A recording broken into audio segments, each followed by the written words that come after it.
సహాయం అంటే తెలియదా? పేదలను ఆదుకోవడం అంటే తెలియదా? విధవరాలకు సహాయం చేయాలని ఆలోచన ఉండదా?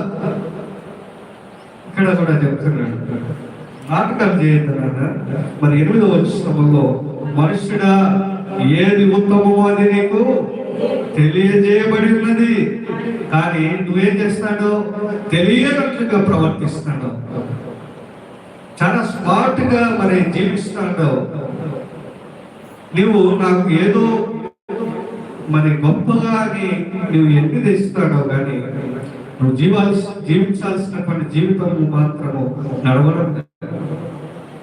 మరి కనికరము న్యాయముగా నడుచుకున్నట్టు, కనికరమును ప్రేమించుటయును దీన మనస్సు కలిగి నీ దేవుని యొక్క ప్రవర్తించుటయు ఇంతే కదా యెహోవాని నడుగుచున్నాడు.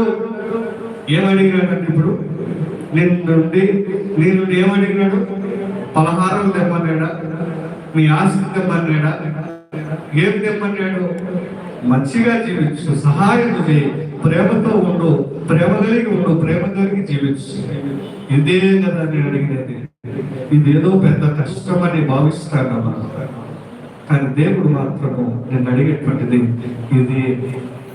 ఏమి ఇష్టం వచ్చిన ఆయనకు మరి దర్శించలేము, కానీ ఒక్క మనం ప్రేమతో ఆయనను జయించగలుగుతాం. మరి ఎఫెసీయులకు రాసినటువంటి పత్రికలో మరి పౌలు గారు ఎఫెసు సంఘానికి రాస్తున్నాడు. ఆయన ఉన్నటువంటి పరిస్థితి ఏంటి?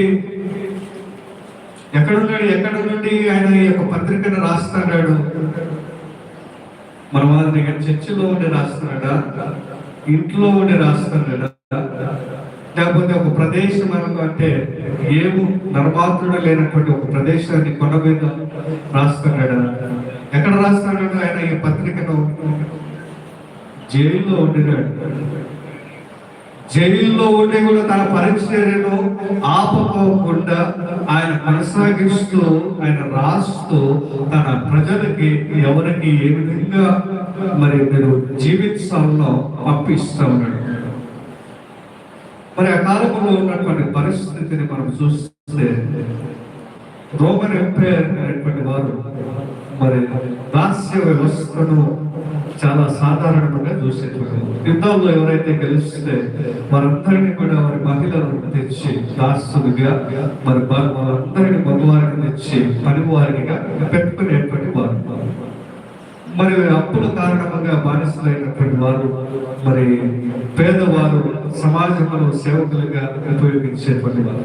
అయితే ఇక్కడ 2 విషయాలు మరి పౌలు గారు చెప్తారు. ఒకవేళ దాసులైతే మీ యజమానికి న్యాయముగా ప్రవర్తించండి, వారికి కావలసినటువంటి పనులన్నీ కూడా మీరు చేయండి. అయితే యజమానిగా ఉన్నటువంటి నీవు ఏం చేయాలని మరి చెప్తానంటే, న్యాయముతో ప్రవర్తించు, వారిపైన నీవు కరుణను చూపించు, ప్రేమను చూపించు. మరి కానీ ఇద్దరిని దేవుని దృష్టిలో మీ స్థానాలు ఎలా ఉంటాయంటే సమానం ఉంటాయి. వాడు లేనివాడని నీవు ఉన్నవాడవని గొప్ప స్థానాలు అయితే దేవుడు ఇవ్వడు. కానీ మీరు ఎలా, వాడు నీకు బానిస అయినప్పటికీ వాడు నువ్వు చెప్పినటువంటి పనులు చేసినప్పుడు నీవు కూడా వారిని కనికరించి ప్రేమించగలిగితే ఇద్దరిని దేవుడు సమానముగా చూడగలుగుతాడని మరి ఎవరు చెప్తాడు? పౌలు చెప్తాడు. ఈయన ఇంతగా మరి దేవుని యొక్క సేవలో కొనసాగుతా ఉండి, జైలులో ఉండి తనని హింసిస్తున్నటువంటి వారిని కూడా మరి ఆయన ఏమాత్రము మరి వారిని దూషించుకోకుండా దేవుని యొక్క సేవే ప్రాముఖ్యముగా ఆయన చేసుకొని జైలులో ఉండి కూడా దేవుని సేవ చేయగలిగినాడు. ఇంతటి ప్రశాంతమైనటువంటి వాతావరణము, 3 పూటలు అన్నం తినగలిగేటువంటి సామర్థ్యమును, కుటుంబాన్ని, సమస్తమును దేవుడు ఇచ్చినా కూడా ఏనాడు దేవుని పని చేయాలని ఆలోచన చేయాలి. దేవుని పనికి అడ్డుపడతాము కానీ దేవుని పని చేయడానికి సహాయం చేయండి. ఎక్కడ ఉన్నది మరి నీ యొక్క ప్రేమ, దయ, దాక్షిణ్యము? ఎక్కడ ఉన్నది నీ కుటుంబం పట్ల, నీ యొక్క ఎదుటి వారి పట్ల? ఏమి కనబడుతూ ఉన్నది? ఏమి చూపిస్తాడో? ఎలాంటి